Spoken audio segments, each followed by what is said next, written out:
Honor Band 5 listed on Flipkart, expected to launch this week. The Honor Band 5 was launched late last month in China, and it's coming to India very soon. Flipkart has put up a micro-site for the fitness tracker, hinting that the Honor Band 5 might be launching in the country very soon. The Honor Band 5 comes with a color AMOLED display, same as last year's Honor Band 4, and its main competition, the MI Band 4.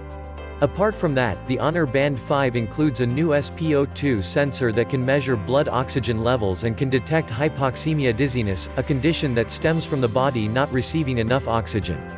The Honor Band 5 also comes with a heart rate sensor that also supports real-time heart rate tracking, 50 meters of water resistance, and 10 distinct fitness modes including activity detection and support for things like outdoor running, indoor running, walking, rowing machine, elliptical machine, and more.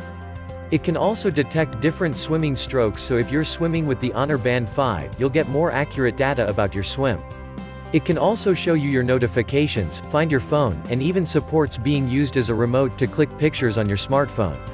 Plus, it can last up to 14 days on a single charge.